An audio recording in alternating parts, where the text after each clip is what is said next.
श्रीराम समर्थ. संत हे भगवंताची आठवण देण्याचे कार्य करीत असतात. ज्याला सत्याचे ज्ञान झाले तो सर्वज्ञच बनला आणि जे या सत्याला धरून राहतात ते संत होत. संत आपल्याला मार्ग दाखवायला तयार असतात, परंतु आपला अभिमान आड येतो आणि आपण संतांना नावे ठेवतो. एक जण संतांना उद्देशून म्हणाला, तुम्ही आमचे नुकसान करता. अपकार करणाऱ्यावरही उपकार करायला सांगून आम्हाला मिशपात्र करता. वास्तविक आपल्या संतांनी कर्मांचा ढीग पाडला आहे, पण त्यांच्या आणि आपल्या कर्मांमध्ये फरक आहे.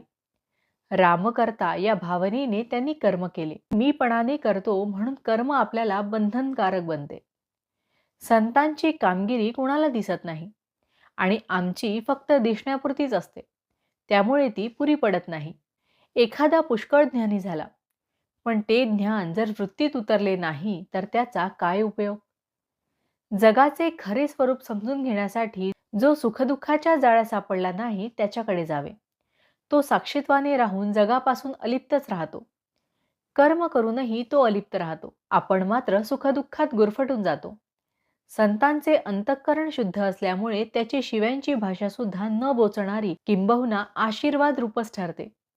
सत्पुरुष काही विद्वान नसतात. अतिविद्वान मनुष्य कोणी सत्पुरुष झालेला ऐकिवात नाही.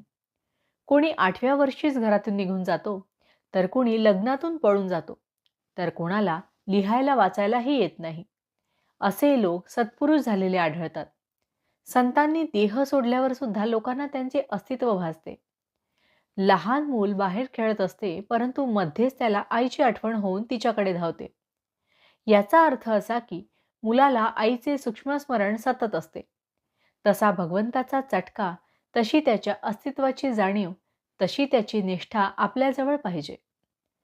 भगवंताची अशी तळमळ लागली की मनुष्य वेडा बनतो. त्या स्थितीत त्याला कुणी संत भेटला की तो निवांत होतो. संत हे खरोखर आईसारखे आहेत. ते आपल्याला भगवंताची आठवण देण्याचे कार्य करीत असतात. सर्व जगावर संतांचे उपकार आहेत. त्यांनी परमात्म्याला सगुणात आणले आणि तो आपल्याला सुसेव्य केला. परमात्म्याला आपलासा करून घ्यायला नामस्मरण हे सोपे साधन दिले.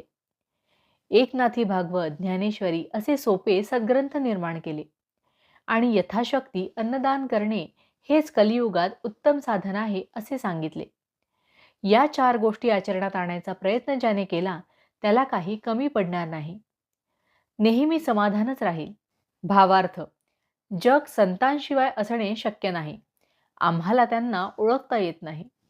जानकी जीवन स्मरण जय जय राम. महारुद्र हनुमान की जय. समर्थ रामदास स्वामी महाराज की जय. सब संतन की जय. श्री अनंत कोटि ब्रह्मांड नायक राजाधिराज सच्चिदानंद सद्गुरु श्री ब्रह्मचैतन्य महाराज की जय. जय जय रघुवीर समर्थ.